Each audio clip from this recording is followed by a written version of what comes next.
What's going on, guys? Welcome to another episode review for Higurashi When They Cry Sotsu. This is episode 4, and with me, as always, I have Blizzbait. So now we're getting the answer arc for the cotton deceiving chapter that we saw in Go. However, instead of starting off at that beginning of that arc, we start off much earlier in the month. So we found out what Sadako was doing earlier in the month. Surprisingly, she ends up visiting her uncle around that time at his rundown apartment. So I think we kind of skipped a part. This actually starts with the Eureka and the Sea of Fragments. Oh yeah, where she's talking to Hanyu. We didn't see any of this in the obviously in Go. I don't think so. It's kind of interesting because I remember in Go I was sort of complaining because we weren't really seeing a lot of conversation scenes between Rika and Hanyu. But I guess in this one we're actually getting more of those. Yeah. So so that part starts off immediately after the last episode with Rika, just repeatedly stabbing herself with the kitchen knife. And of course, she confirms to Hanyu that she doesn't remember the details of how she ended up dying, although she has some memory of what happened prior to this, trying to convince Keiichi not to doubt Rena. Of course, she know the whole She didn't know the full details of what really happened beforehand. So she, of course, at this point, she's still puzzled as to why things didn't go the way that she was hoping it would. Yeah. I mean, that's basically the gist of the conversation. Rika says that she's sorry that she, I guess that she was doubting Hanyu or something like that. And then while this is happening too, there's another conversation happening between Sadako and you are feathering, whatever she's calling herself. It's okay. Feathering confirms that Hanyu is more of a failure of compared to her, because she doesn't have the power to give Rika the abilities to remember certain things prior to her death, in a more detailed fashion than she does. So she tells Sadako that she's fortunate that she has her as an ally to help her out in her whatever her mission is, I guess. But that's pretty much what we got from that particular scene. But yeah, so like I said, later on that episode, we see Sadako visiting her uncle, who's, of course, if we remember at the end of last season, he had a change of heart. He's no longer abusive towards Sadako this time around. He feels like he just wants to make amends with her, after all the times that he's treated her. But that's only because it's because Sadako ended up restarting the timeline over and over again, for how long she's been doing so, and it led to not just her uncle, but other characters like Takano and Rina as well. Yeah, I was actually surprised that her uncle was pretty much the same way he was in the I think it was a Sadakawashi arc. I didn't really expect that, but I guess he's pretty much how he was in that arc, where he's not really abusive or anything. He's more trying to he's more regretful of what he did, and he's more trying to just be a better person. I didn't really expect that, because I thought I didn't know that. I thought it might have just been something that happened with him in that one particular loop, but it seems like it's something that I guess is going to affect him in every fragment. Yeah. So yeah, he's pretty much like that in this whole episode, and we basically find out that Sadako is pretty much going to, because I mean, obviously we pretty much assume that Sadako is going to have ulterior motives, but yeah, we learned that Sadako is basically just using him, because she cleans up his place. She tries to act I guess, tries to spend more time with him. And then they end up going together to a horse race, where like they bet on a horse and it ends up winning, of course. And of course, Sadako knows it's probably going to win because of her having done this so many times. So that's how they end up, she ends up winning him like a lot of money, and eventually ends up getting him drunk so that she can, I guess, take a look at all these contacts that he had of different people he knows that are, I guess, like one of which is like maybe some kind of black market dealer or somebody that I guess deals in smuggled guns, which is this person that Sadako ends up seeing about, paying him to give her like a real gun. Yeah. That's pretty much the only reason why she wanted her uncle to take her to the horse race was to win the money just for her to buy the gun in the first place, which does explain why she, why we see her with the gun at like, what was it, at the end of episode 17. So that, that kind of answers that question. And we also see, I would assume it would be flashbacks of her trying to learn how to handle a gun by asking Mion on how to train with the gun properly. Right. Yeah, I was a little bit confused about this at first because I thought it actually took place in the same fragment, but I think these are just different fragments in which she asked Mion about, borrowing like a BB gun that she could use to practice with, and just over time she'd improved her skills with a gun. Because we get these flash forwards to her a little bit older, so like I was starting to like think that this was just like other fragments they were showing where she was training with a gun. Yeah, so it does make sense that I think she was just doing this as planning this for the long run, like for obvious reasons. So we finally skip ahead up to the start of the cotton drifting arc, in which all the characters are meeting up at Mion's uncle's like toy shop or game shop, having that little board game tournament. And of course Sadako ends up winning her game much easily because she's memorized where the cards were from before. And of course Mion ends up winning her game easily as well. So both Mion and Sadako end up leaving the game shop a little bit earlier to buy a drink from the vending machine, and then that's where we see Sadako just pull out the syringe with the Hinamizawa syndrome to apparently inject her with, which I find a little bit puzzling, is why she would just do it out in the open like that, and how Mion would just not really notice something like this happening to her. I mean, like, of course it happened off screen, but you would think like, someone getting poked with a sharp needle behind them would apparently just notice this and, ask questions about it. But apparently Mion doesn't notice this, which is kind of strange. Yeah, of course. When she's about to do this, it also cuts back to the conversation between, a conversation between Featherine and Sadako, where basically Sadako says that she's, I guess, noticed that Mio never really gets affected by the Hinamizawa syndrome in each different loop, and she basically like wonders, I guess, what would happen if she were to become affected by it. She also ponders like why. Mia wouldn't have been affected by this, and I think Featherine gives different reasons as to why she wouldn't have been, which is because apparently of her duty to the Sonozaki house and her aspirations of being like the head of the house. She just wouldn't be as affected by the Hinamizawa syndrome as all the other characters. I guess because she's more. I guess I'm trying to say she's more resolute, and she has like a stronger willpower, which supposedly would resist the H173 or whatever. I was kind of wondering in the original, in Higurashi Go, if it really was Mion who was affected by the syndrome, because as we know in the arc in the original series, in this arc it was actually Shion who was the one that was crazy.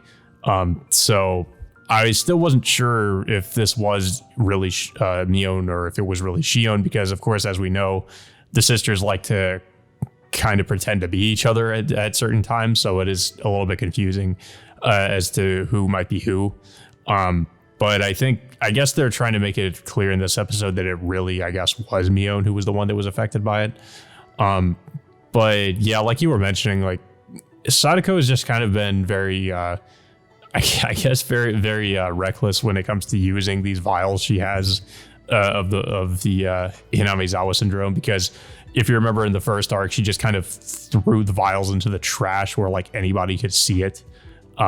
She just disposed of it there. She's not really trying to be secretive about it. And here she's just kind of doing it out in the open in broad daylight. And later we see this empty vial just kind of lying near the vending machine. So pretty much anybody could spot these vials.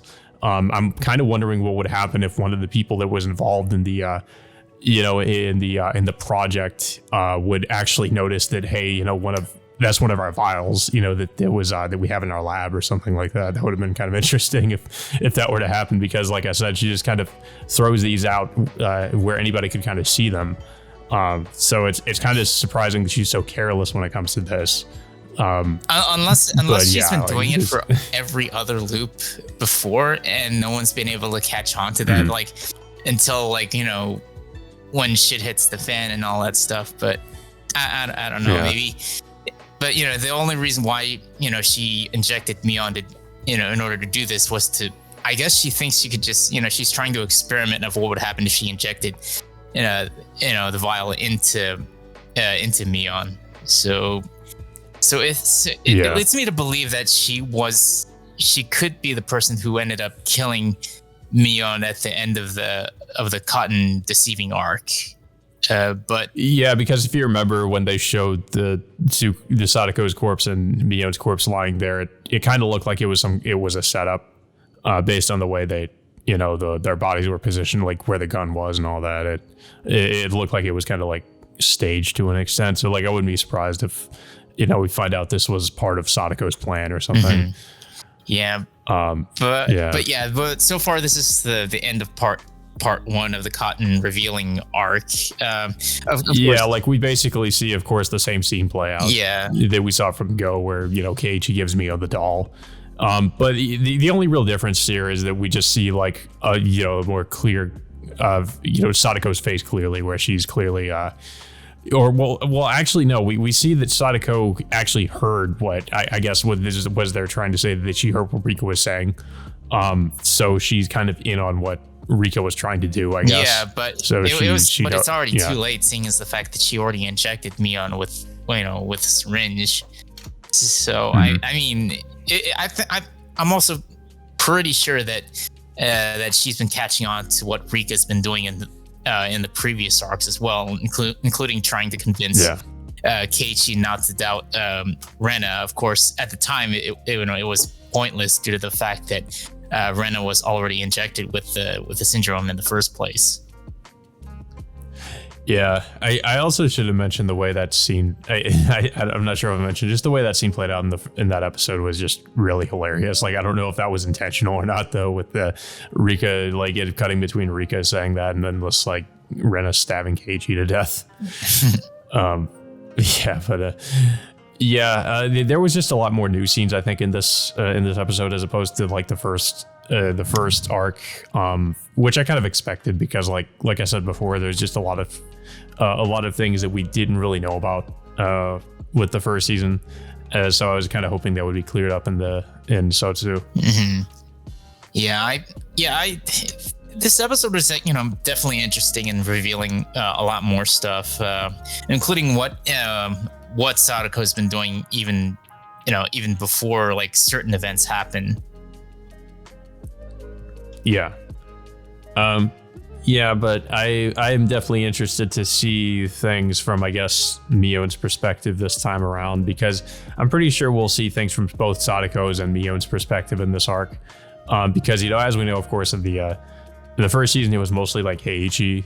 But I guess this time, we'll be probably switching, and maybe even Rika will be switching between like those perspectives, because those are the characters, of course, that we were kind of curious about with the first season, where we didn't really see their side of things. Yeah, it's just the cotton deceiving. Oh, and also Shion, of course, because as you remember, Shion was a big focus. So yeah, I think we'll get her side of things as well. Yeah, it'll I'm definitely hoping for some some real answers as to what happened to Shion, because at the end of that arc, she just died off screen, and we don't really know what exactly happened at the time. But hopefully, we'll definitely get some real answers to what happened after that head scratching ending from Go. Yeah.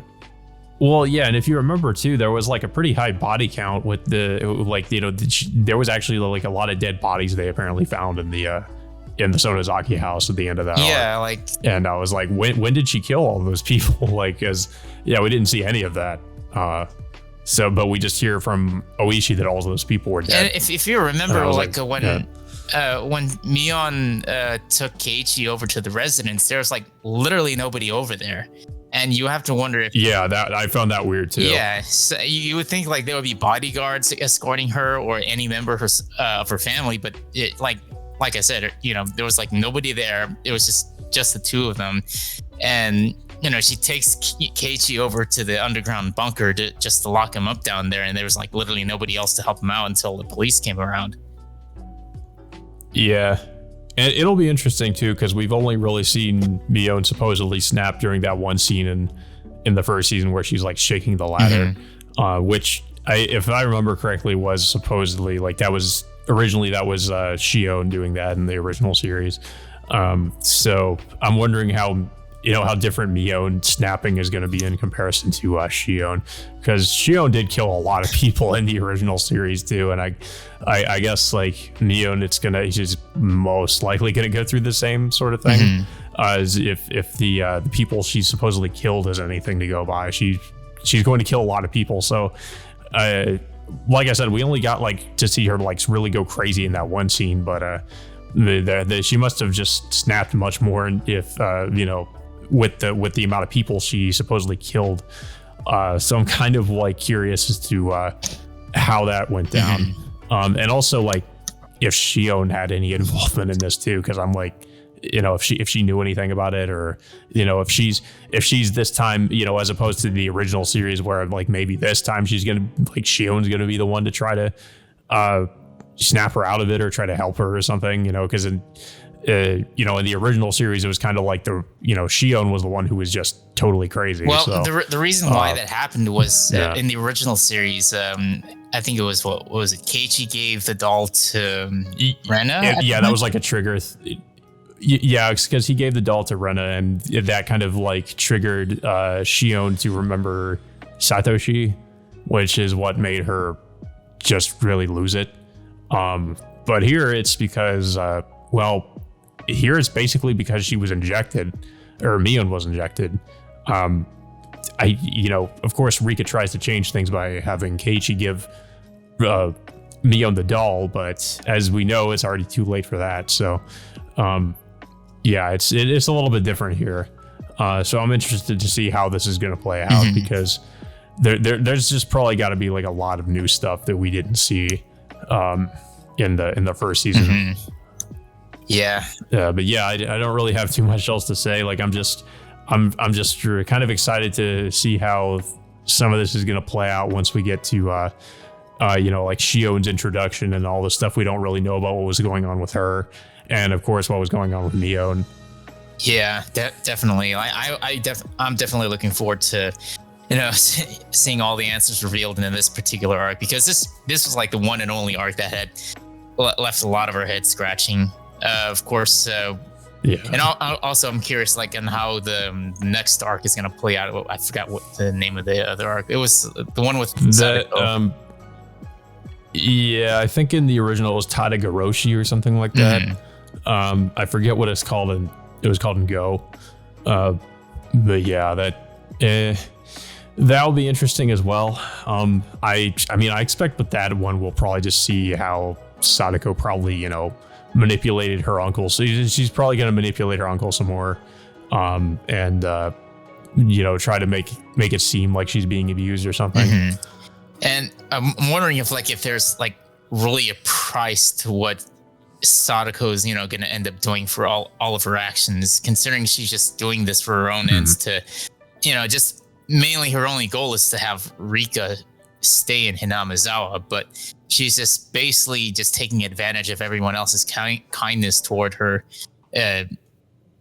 It's just in such in such a selfish way. If like anyone found out about this, well, particularly like just the main cast, will end up finding out about this. They might end up shunning her or just like resent her like soon afterwards. It's I don't know how. Yeah, I'm very curious as to how they're going to react to once if they do find out what Sadako's been up to. Because I have a feeling like due to the hints from the opening, you see you see like like what was it, Keiichi, Mion, Shion, and Rena's face is like all shaded out, and just I would assume like I can assume that they're looking at Sadako in a way, but it's the impression that I'm getting that like maybe like Sadako will end up getting shunned by all the friends that she that she's been hanging out with throughout the entirety of her life, or whatever, how long she's been living with all those loops that she's been doing. Yeah, I'm really not sure how that's going to play out. I'm not sure if like they're going to, forgive her, if they're going to punish her for what she's done. I really don't know. Yeah. Like I'm trying to think of how things were resolved with Takano. And maybe it could resolve itself in a similar way here, or it could be like totally different. I'm really not sure. In terms of Takano, I don't think, well, based on what happened at the end of Go, I don't think there's anything else that she can really do. There's just due to the fact that that she, and I was just saying, like, I was trying to compare like how things were resolved in the original series with her as to like maybe how they could be resolved in this series. Like if they like, because how Takano was the villain and how things like played out with her, like would they play out similar here with Sadako, or would it be something different? Of course, a lot of people have the theory that this is going to end up being the origin story of like Lambda Delta and Burn Castell, which is one option, but it could be something entirely different. So, we don't know. They'll probably get into that in like the second half of this series, I guess. Once they get into the other story arcs where they aren't going over, like, I guess, the question arcs or whatever from the first season. And they get into like the new stuff. That's really honestly like while I do want to know like a lot about what happened with the question arcs from the first season, I feel like I'm more interested in what we're going to get out of the new content, which I'm guessing we're not going to be getting until they cover all the question arcs we got from the first season. Yeah, definitely. But yeah, I am looking forward to seeing like what this arc is going to end up revealing, because it, like I said like many times before, like it left our heads scratching at the end, probably by the last episode of this arc, and hopefully we'll finally get some answers as to what happened. Yeah. But that all being said, until next Thursday, we will see you all next time.